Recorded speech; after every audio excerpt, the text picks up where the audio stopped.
Alright, so this is me trying to take a video of something before it's all the way finished. So I, in the last video, said it was preparing water. So I got some PEX, which is able to be buried without being frozen and stuff, so I don't have to worry about a super deep ditch. It's really just about a shovel and a half deep or so. And I have it running from the water totes back there all the way right to the edge of the cabin. Actually a little behind. So the pipe's going to come all the way here, come up,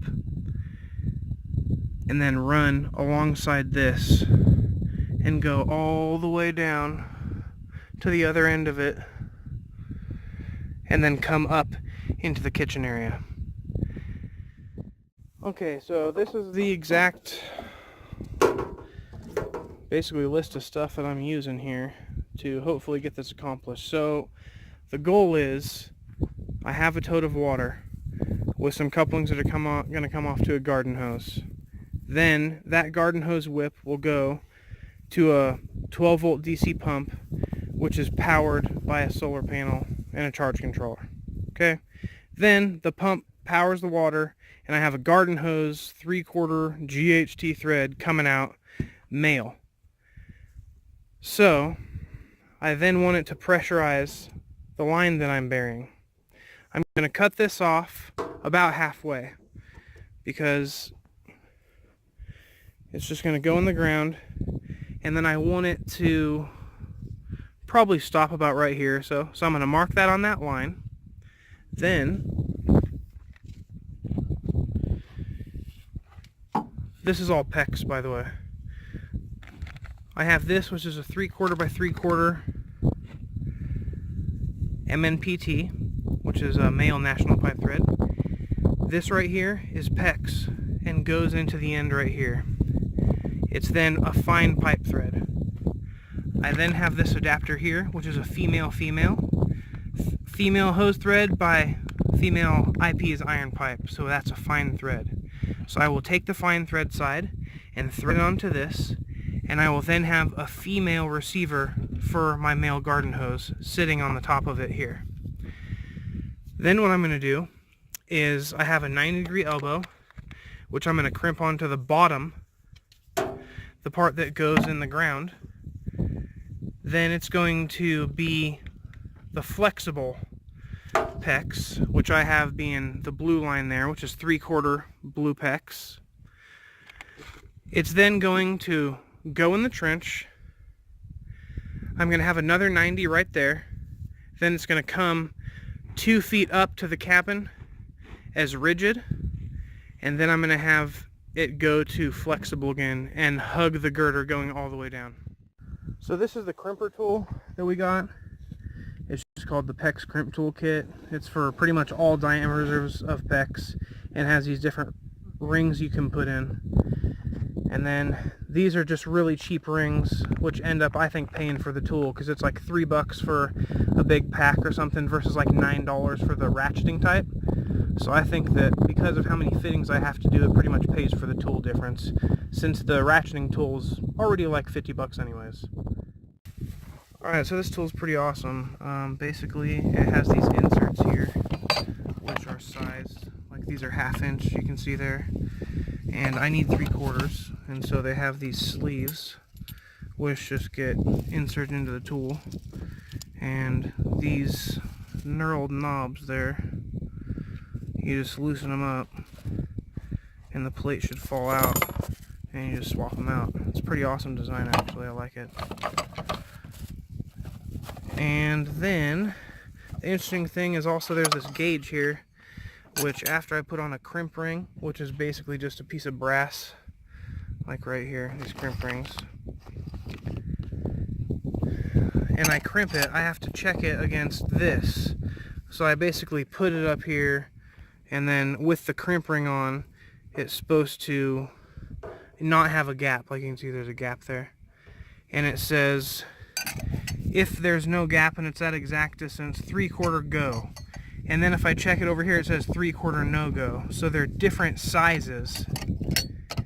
And yeah, if it fits on this one, it's not good. If it fits on this one, it's good. So you basically have to check every crimp with this gauge to make sure everything's good to go. And I think it's pretty awesome because, I mean, I'm dealing with water. I don't want to have a giant leak underneath the house or in the ground or anything. So we'll see how that goes. Alright, so I'm about to start crimping it. And this is how I'm determining exactly where to put the ring. Is I set this here, and then I want to make sure that this ring is not past this tip right here. And so that looks to be almost perfect, so maybe just a little bit up to be safe. Whoops, not that far. Right about there. And then I'll put this in here, and hopefully my crimp goes well. So here's the gauge. So this is a larger diameter circle here, which means that if my crimp were loose, it would fit in this perfectly. So now if I try to use the no-go, we'll see that there's a big gap on it, right? But if I use the 3/4 go, it's perfect. It's absolutely perfect. So that means the crimp passed. Awesome. First one, what a great start. Super easy too. So now I'm going to go ahead and put on the 90. Alright, so I got it cut here. I also need to put in a shutoff valve just in case anything goes wrong, so I can isolate this entire thing. So I'm just going to install one like right here. This cutter is awesome. It completely aligns and supports the tube like on multiple sides, and then has a blade in the center, so it cuts a perfectly flat cut, and then you just separates it. It's amazing. So I'm going to just snip it here, and then yeah, install that. It's going to take 2 crimp rings. At this point I know I'm going to need way more crimp rings than I expected, so I need to go get another bag of them. Oh well, can't always plan for every single thing, but you try. I've got the shutoff valve installed. If we look here, they've passed the go no-go test. If we look at the side profile, we can see that this is actually squeezed in a little bit and then flares back out. So that's always a good sign of a good solid crimp on something like this. Same with this right here. It's cinched in. So this is good. This is good. Now, just need the 90 at the bottom. This is going pretty good. Don't want to jinx myself, but hooray. Alright, hey, all my things passed the crimp test. I have the elbow connected to the flexible PEX coming up there. I'm just got this buried so it can kind of hold in place where I need it, and then I'm just going to backfill and put the PEX in the trench as I go so it's nice and unwound. And then I'm going to snip it off, put another 90, come up out of the ground with another piece of rigid.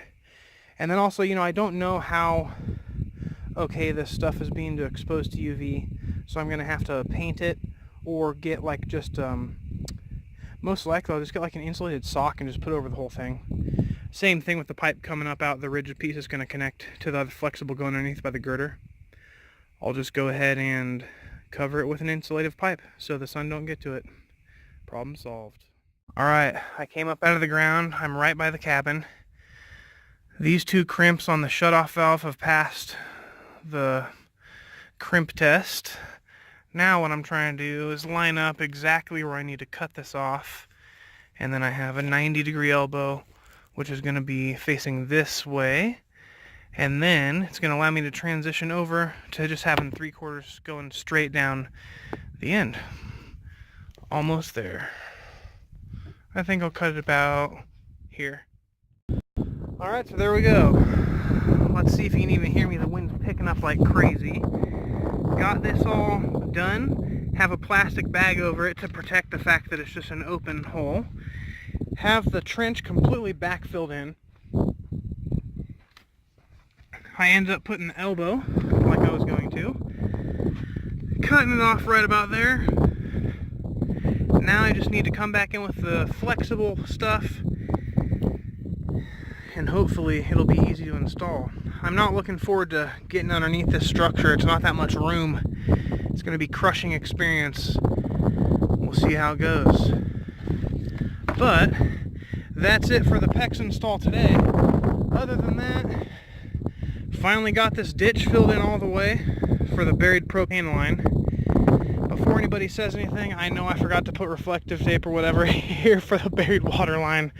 I'll probably come back and like put some blue rocks or gravel or something like that just to make sure in the future when I put any like accessory structure behind here, I'll know exactly where the trench is. I made sure to snap a line though and dig it perfectly straight, so it shouldn't be that bad.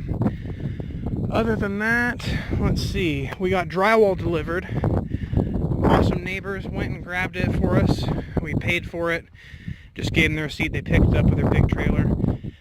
This is plywood for the cabinets. We got 1 1/8" subfloor for the countertop, and then standard 19/32 plywood for the cabinets themselves.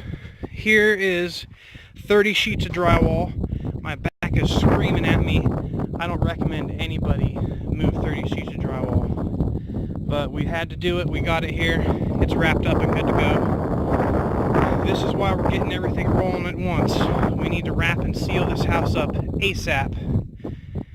It's coming along awesome. Hope your weekend's going well. We'll see you soon.